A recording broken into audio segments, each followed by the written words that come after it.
Now moving towards our second speaker, Miss Julie.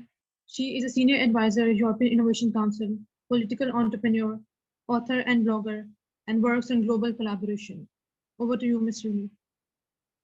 Thank you. Thank you so much for this invitation. It's always a pleasure for me to be with you.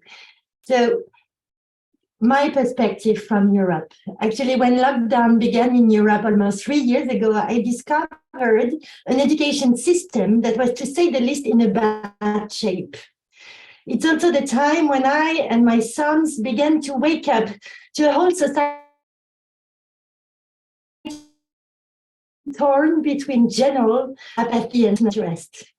At my level, since then, I did everything I could to challenge us to dream big for a better world for all of us.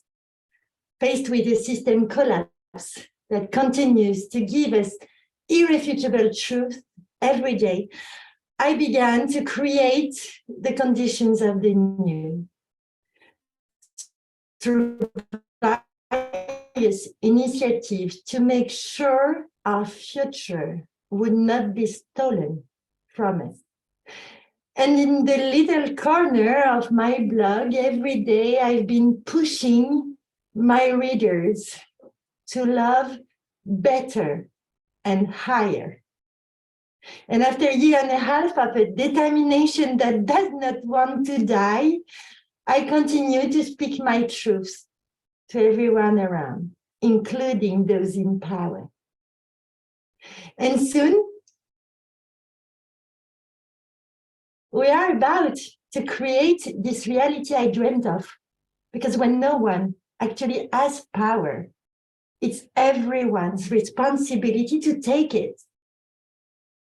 Today, we are speaking about the future of education, so allow me to share some of my recent reflections on how we could do better. And of course, feel free to visit my blog to find out more. Because let me tell you, when looking at our current context, we can only do better to leave great gifts behind to the next generation.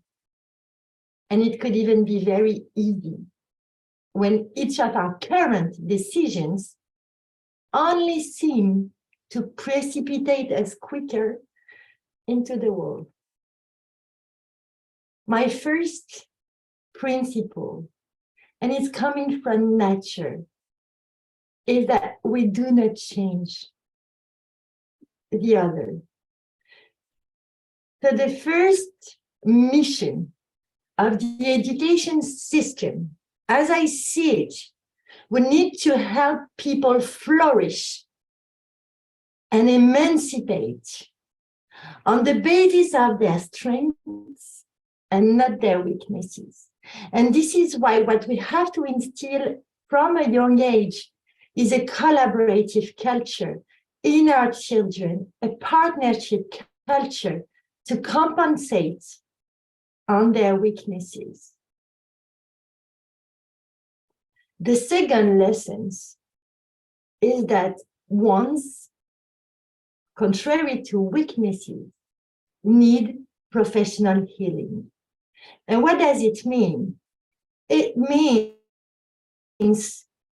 that we have to put the resources to cure the trauma in our children, to create a domino effect to heal our whole society from patterns of a post-industrial era that makes us consume more resources than we produce. The third principle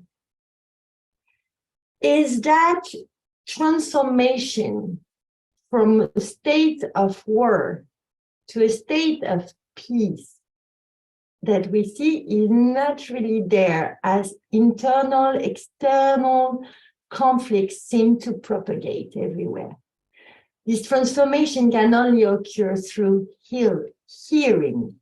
And this is why we not only have to listen much more to the children through our education system and put in place the initiatives for that listening, listening at the wisdom that they have in themselves. But the other important principle or initiative we have to put in place is to improve the respect, because respect is reflexive. So we have to, especially for teachers, improve the language we use with our children, but also asking more questions, not really giving lessons, especially when the knowledge is available for free on the web. We have to cultivate in them the appetite to learn and to grow and to analyze, to confront their truth. And this is why also we need to equip them with tools for better critical thinking, in particular in science and technology. When we see science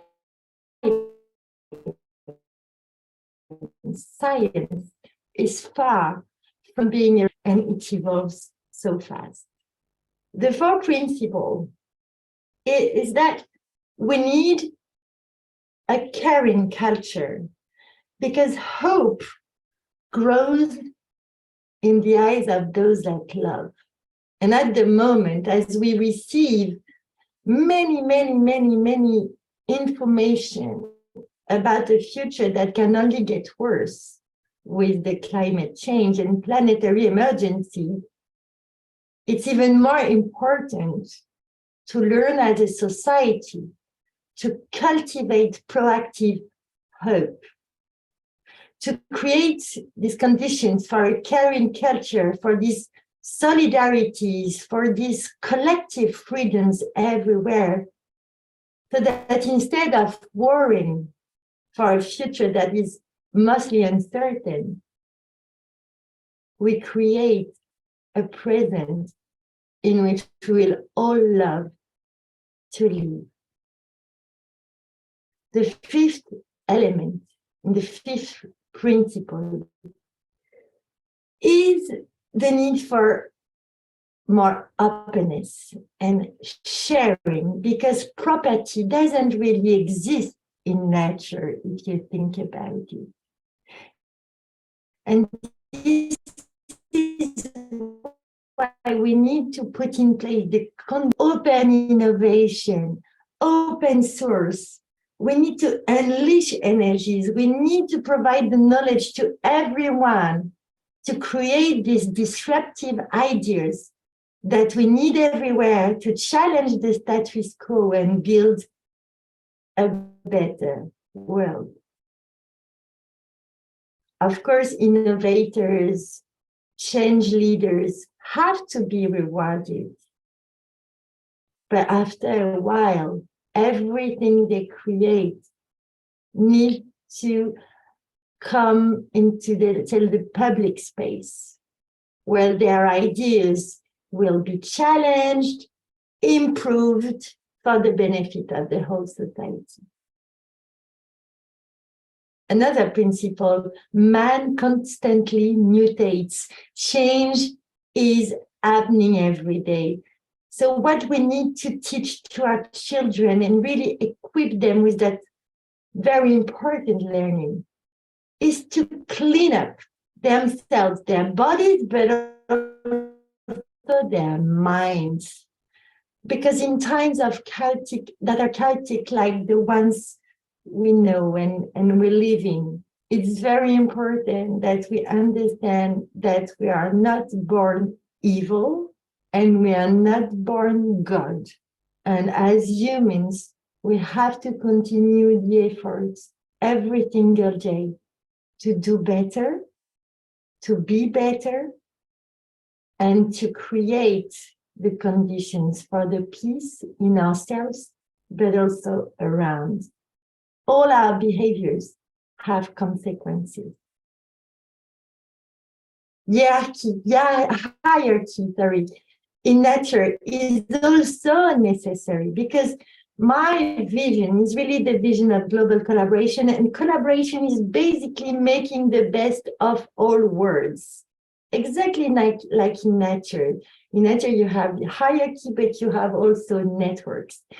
And what we need to do is to take the benefits of these different organizational models and realize that in nature, hierarchies are not value-based. You don't have the best at the top and the weakest at the bottom.